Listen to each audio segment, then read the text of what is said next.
धन्यवाद श्री चंद्रशेखर। धन्यवाद सभापति जी।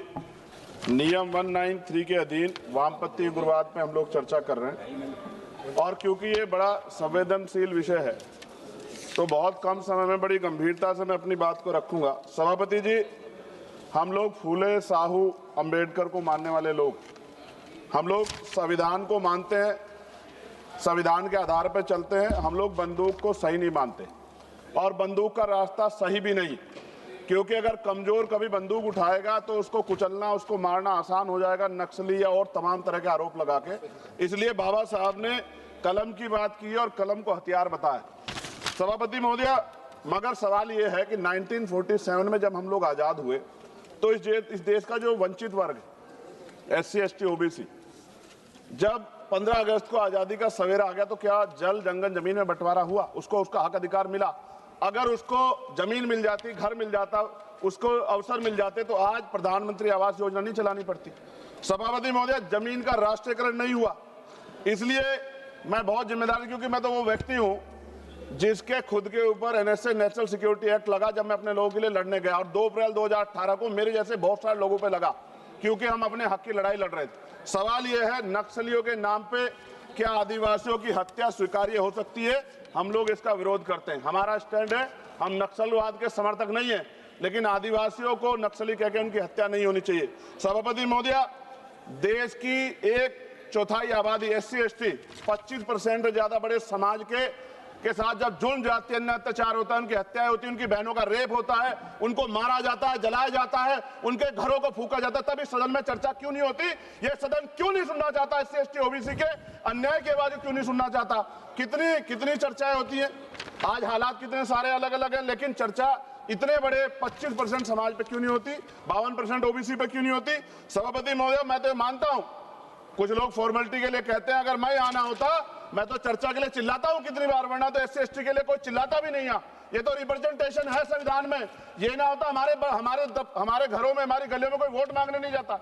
हम जानते हैं कि जाति व्यवस्था कितनी बदली है।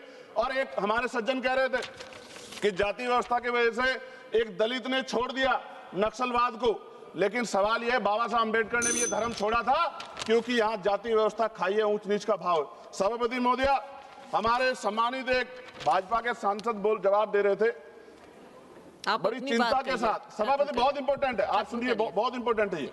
वो ये कह रहे थे जवाब देते कि उन्होंने कुछ ब्राह्मण्स के नाम लिए और कहा कि भाई ये इनके मालिक हैं, इनके यहाँ लेबर तो SC, ST है, ये विचारधारा पर आधारित है। तो क्या कहना चाहते थे कि इस देश को तोड़ने की मूवमेंट कौन चला रहा है? जवाब दें। वो बड़ी बात यह है, उन्होंने ट्वीट किया 2 दिन पहले, मैं चाहता था मैं उनको जवाब दूं, उन्होंने आरक्षण को कोसने का काम किया। ये भाजपा की सोच है, जवाब देना चाहिए भारतीय जनता पार्टी को। सभापति महोदय, मैं 1000 से ज्यादा जवानों की जान गई है 2010 से लेकर 23 तक।